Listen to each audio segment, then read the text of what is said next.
So today's video is going to be an in-depth dive into the book turned film, Wild. This is all information that I've pulled from articles, interviews, and videos, and just so you know, there may be some spoilers along the way. So the story of Wild was initially brought into this world via book by Cheryl Strayed. It's a memoir that details her thru-hiking experience on the Pacific Crest Trail in order to heal from the sudden death of her mother. So this film was actually made as a solution to an old Hollywood problem. Reese Witherspoon, America's sweetheart, was frustrated by the lack of female-driven roles in Hollywood. In between her Oscar-winning performance as June Carter in Walk the Line, Reese Witherspoon did a few films that she just wasn't proud of.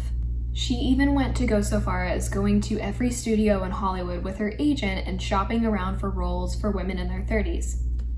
She found one. Her husband saw this frustration and actually encouraged her to option one of the books that she was reading. If you know about Reese Witherspoon, you know that she is a big reader. So she decided to grab Hollywood by its balls.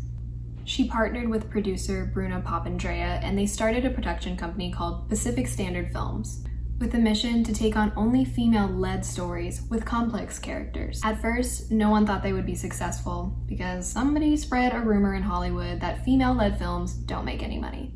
And if you agree with that sentiment, just know that their first film that they made was Gone Girl. Meanwhile, Cheryl Strayed just wrote her book Wild. It's not officially published yet, and her agent are talking about potentially making it into a film. But they knew that they would have needed someone big in Hollywood attached to it to actually bring it to life. So Strayed's agent got in touch with Reese Witherspoon and actually sent her the manuscript 3 months before it was meant to be published. As I mentioned before, Reese Witherspoon is a voracious reader. She even has her own book club. She got the manuscript right before she was about to hop on a plane from New York to LA and literally never put it down the whole time. She wound up finishing the whole book in less than 24 hours. Do you know anyone with that kind of attention span? And with her own money, Reese Witherspoon optioned Wild before it was even published. If you don't already know, optioning is when a studio, or in this case, a producer, Reese Witherspoon, purchases the exclusive rights for a source of material for a temporary amount of time. It's kind of like a patent, but for storytelling. So before they even got started with Wild, Reese Witherspoon and Bruna Papandrea actually made Gone Girl. And in the process of making that project, they actually relinquished a lot of control to the director. They had a big name director attached, and they were just like, go off, do what you're going to do. It's going to be genius work. We're not going to touch it. And they kind of just let it be. But for Wild, they wanted their hands on the project the entire time. Initially, they were approached with overhead deals by studios, but they decided to finance the development of the project themselves to keep it out of the hands of studio executives that would kill it in development, which is a thing that they do. Reese Witherspoon was also concerned that the studios would have problems with her playing the lead for Cheryl Strayed, because if you've read the book, there's a lot of sex and nudity and drug use in it. And she thought that they would have concerns with her good girl persona. So development for this film actually moved pretty quickly. Development sometimes can take years for a project, but they moved within a span of 3 months. And the reason they were able to move so quickly is because they financed it themselves and they kept their team very small. They only hired one other person for the production company at this time. And right after they optioned the book, they brought on Nick Hornby to write the screenplay. The first sentence of a New York Times reviewer on the book Wild that made Nick Hornby interested in adapting it. The review read, "It's not very manly, the topic of weeping while reading." This was enough to make Hornby go out and buy the book, and once he read it, he knew he was the right guy to adapt it to a screenplay. At this point, you're probably thinking, okay, this is like a feminist movie, why would a man write it? Well, he didn't write it, he adapted it. Essentially, he reorganized a 330-page book into a 125-page screenplay, which of course is much easier said than done. How do you decide what stays? How do you decide what goes? And how do you honor a book that is as emotional as this one? Hornby's approach to reorganizing was placing the flashbacks in an order in which it dramatically worked for the screen. He also said this is the fastest paced development process he's ever been a part of. When Nick Hornby decided to take on this project, he promised them a first draft in 3 months. And delivered. 10 months after he turned in that first draft, the movie wrapped. So you can imagine just how quickly this project took off. So once they finished the script, they brought it to the studios under the notion they weren't going to change a damn thing. And right away, Multiple studios were interested, and ultimately Fox Searchlight was the one that picked it up. So when it came to the pre-production process, Nancy Hakener, hopefully I pronounced that right, was the one that they chose for the location scouting for this project. She's done other films such as Into the Wild and Kill Bill. To prepare for Wild, Nancy and her team of location assistants took 2 months hiking around the wilderness to find the perfect locations for shooting. Right before principal photography started, the federal government actually shut down, and with it, all the national parks did too. But not to worry, Nancy had a plan B, as most location scouts do. When it came to casting, as I mentioned before, Reese Witherspoon had some concerns.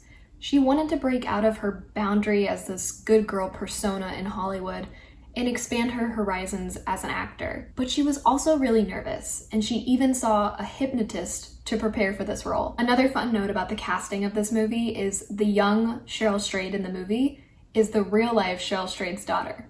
When approaching directors to lead the making of this film, Papandrea, such a fun name to say, Papandrea, and Witherspoon were attracted to Jean-Marc Vallee, who was a French-Canadian-born director. He was fresh off his Dallas Buyers Club success, and they were attracted to his gritty, natural aesthetics for the film. At first, Vallee was, I hope it's Vallee. Vallee? I don't know. At first, Jean-Marc Vallee was so engulfed with the promotion of Dallas Buyers Club that he kind of shrugged off the producers when they approached him at first. That wasn't until he read the book. Cheryl Strayed's story was very emotional for him because in 2010 he actually lost his mother to cancer as well. After he finished the book, Vallee signed on to the project just a few months before principal photography was actually supposed to start. Jean-Marc Vallee likes to work with small teams. He feels like this is the way to bring a project to fruition. So for Wild, he decided there would be no electric crew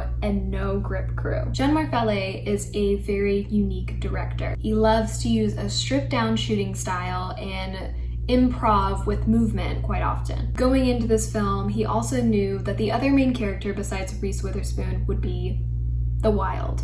Vallee got with his DP and they decided they didn't want to just do these like epic shots of wilderness. They wanted to be intentional, meticulous, and just have a reason for each shot. If you see a sun flare in the film, it isn't there because it looks pretty. It's to reflect the heat and the fatigue that she feels in that moment. One thing that Vallee said in the making of this film is he wanted to shoot the landscape like it was a human face and a human face like it was a landscape. And I just think that's beautiful. So when you see these epic shots of Crater Lake and Bridge of the Gods, they're not just there for these beautiful shots. They're there because they're symbolic of a turning point within the story. So another direction style that's completely unique to Jean-Marc Vallee is his use of movement. He likes to shoot within a 360-degree space. In other words, the actor doesn't move for the DP will move for the actor. With each scene set up, Jean-Marc Vallee would shoot the rehearsals and encourages actors just to improvise movement, just move around. There were no marks to hit. And that's why when you watch Wild, sometimes the camera is a little bit shaky or the focus is a little bit off because these DPs and the focus puller had to be extremely present with the actor because they never knew what was going to happen in the next moment. They had to kind of shift as the actor moved within the scene. And Vallee says he likes doing this because he likes catching the little accidents. An example of one of these little accidents is when they are in the house and Laura Dern is doing this like dance and she is so happy and she whisks her arms out and accidentally hits a painting on the or a frame on the wall and it almost comes off the wall. It just makes that moment feel more real because it's not perfectly choreographed. And that's what Jean-Marc was going for. Vallee also says when it comes to his actors, the more he directs, the more he tries to get out of their way. I think the sign of a great director is knowing when to pull in the reins and keep control and when to just let them go. So 100% of this film was shot on location. That means there are no green screens. All of the scenery in which you're seeing is real. It's not CGI'd or edited in any way. The entirety of the film was shot in 30 days in 50 different locations. 99% of those locations were in Oregon. The very last production day was actually shot in the Mojave Desert in California at the exact spot where Cheryl Strayed began her Pacific Crest Trail through hike. And speaking of Cheryl Strayed, she actually makes a cameo at the very beginning of the film. She is the woman that drops Reese Witherspoon off at one of the hiking entry points. In this film, nature plays a character, but it also plays a resource. They used mostly natural light for the filming of Dallas Buyers Club, and they decided that for Wild, they would only use natural light. Because of this, and shooting in such remote locations on actual hiking trails, the crew and the cast had to wake up at like 4 a.m. and then start hiking to location. And they wouldn't stop shooting from daylight to sunset, with no breaks in between. Basically, they wrapped that day once they lost their light. Also because of this, Jean-Marc would shoot all of the rehearsals and he wouldn't call cut.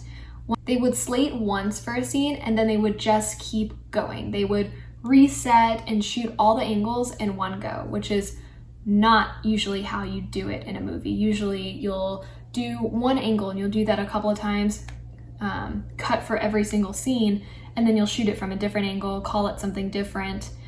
So I can only imagine what that must have been like in editing. They probably had the initial cutting process of editing probably took a really long time.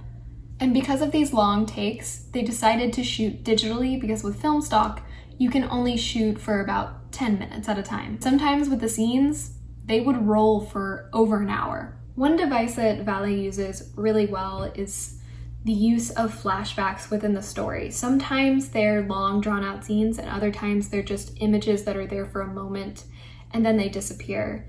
And his reasoning behind this was because that's kind of how memories work in our mind. They're fleeting and they're there for a second and then they're gone in the next moment. The other device that I think he uses so well in this movie is dialogue, or really the lack thereof. Most of the dialogue in this film is in the form of voiceover. It's internal within Cheryl's head. She's not actually speaking the words out loud. And Reese Witherspoon said that because she didn't have to talk for majority of the film, it felt like they were making a documentary about her hiking. Sometimes when you're doing a long hike, you're not talking the whole time. You're kind of listening to the voice in your head. When it came to actually directing Reese as an actor, Jean-Marc had a few requests.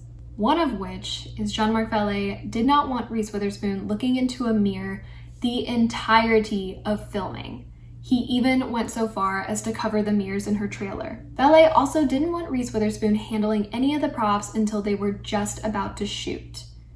He wanted this authenticity that Cheryl's character had within the story. She was unprepared for her hike, and so he wanted Reese to reflect that within her performance.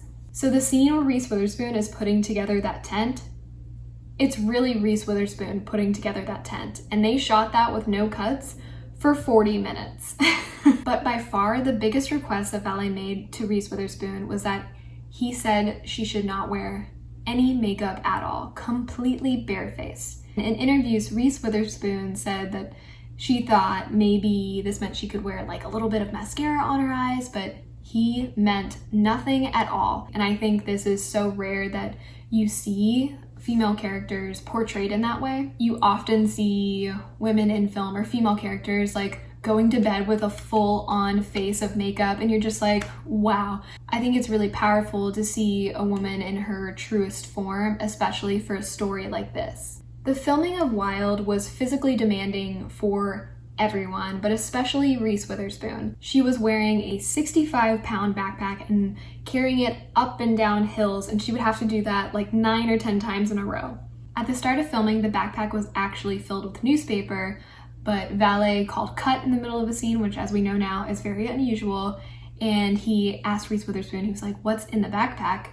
And she said newspaper, and he was like, "Oh no, we have to actually make it heavy." So just think about carrying this heavy backpack and doing it all day with no bathroom breaks, no sit down for lunch, just snacking all day. She must have been so exhausted. I don't know if the no bathroom break rule or the lunch rule was for cast and crew, but that definitely breaks a lot of SAG rules. So yes, Reese Witherspoon had it pretty bad in terms of like physical exhaustion on set, but no one had it worse than the actual DP of this film. He said he actually had to train before they started shooting, and still that didn't prepare him for being in the elements, and a few times he admits that he almost passed out. So just imagine that the DP is right there with Reese. He is shadowing her movements in a way, but he's doing everything backwards. So when they're shooting that snow scene where she's walking through the snow, he is literally walking backwards in the snow in snowshoes. And to get the cliff scenes, he's literally hanging from cliffs with rope trying to get the shot. So he had a really physically demanding job as well. But I also bet this was probably the most memorable film for him. Some of the locations for the shooting of Wild were so remote that they actually had to use horses and donkeys to carry some of the equipment to the locations. Every single person that was on set for this film say the hardest location was at, I think it's called Fort Hood, at the very top of the mountain, when the boot falls from the mountain and then she throws the other one. For this scene specifically, they actually had to use ski lifts to get the equipment all the way up to the top of that little cliff spot. So after the film came out, a lot of hikers tried to go and find Reese's shoe, and one guy actually did find it and has it in his house to this day. So for the shoe scene, production actually had a local Portland shoemaker company make 30 pairs of shoes, so Reese Witherspoon would have a couple pairs to practice with and then enough to actually get the proper shot. So again, because of the use of natural light, a lot of scenes had to kind of be rushed in a way, and the hitchhiking hobo chronicle thing, that was shot actually within 20 minutes as the light was starting to set, and the crew had no time to like run back and forth. So they are, during the filming of that scene, they are actually hiding in the ditch. So technically they kind of are in the scene, we just can't see them. My research for this video, I actually watched a Through Hiker's reception of the movie of Wild, and she had a few interesting takes on it, and I will link her video down below if you want to go see the rest of her opinions on it. But one thing that she said was super interesting was, so the scene where Reese Witherspoon walks into Kennedy Meadows and those guys clap for her, well, that's an actual tradition that happens there. It's a tradition on the Pacific Crest Trail at Kennedy Meadows. When a new hiker finally makes it to that destination, every hiker stops what they're doing and claps for them. So this film was actually edited by Jean-Marc Vallee too, but if you look in the credits, it'll say John Mac Murphy, I believe, and that is the pseudonym that he uses for editing his films. I'm not sure why he chooses to use a different name, but I thought it was an interesting note. And Vallee said editing Wild was the most fun he's ever had in the editing room. When it comes to music, Jean-Marc Vallee actually doesn't like to use score. And score is just original music that is composed specifically for your film. Vallee actually likes to approach music by giving each character music backgrounds. So he makes a playlist for each character and imagines what they would be listening to and incorporates that within the film. It's fair to say that music is an important element for Jean-Marc Vallee as a director, and I think this comes from his father being a radio DJ, so he grew up around endless amounts of music. Wild's budget was actually $15 million and it made $52.5 million. And although this film was nominated for an Academy Award and Golden Globe for Best Actress, the only person to win an award was actually the location manager. Personally, I don't know how I feel about award shows anyway. I don't really watch them, to be quite honest. Let me know how you feel about them in the comments down below. Reese Witherspoon and Bruna Papandrea have since split as producing partners, and Reese Witherspoon has gone on to make her conglomerate company called Hello Sunshine, in which her production company is just like a small sector of it. Jean-Marc Vallee has continued to work with both Reese Witherspoon and Bruna Papandrea on Big Little Lies and Sharp Objects. So he's been a busy man since Wild came out. As far as Cheryl Strayed's reception of the film, she loves it, and she even said that she could see the words she wrote written on Reese's face in her performance. And that's a wrap on the making of Wild. Please let me know if you enjoyed this movie or if you didn't in the comments down below. I'm anxious to hear your thoughts on the film. If you did like this video, please give it a thumbs up. And if you like videos like this, please leave me a comment on which movie you would like to see me do next. Thanks for watching.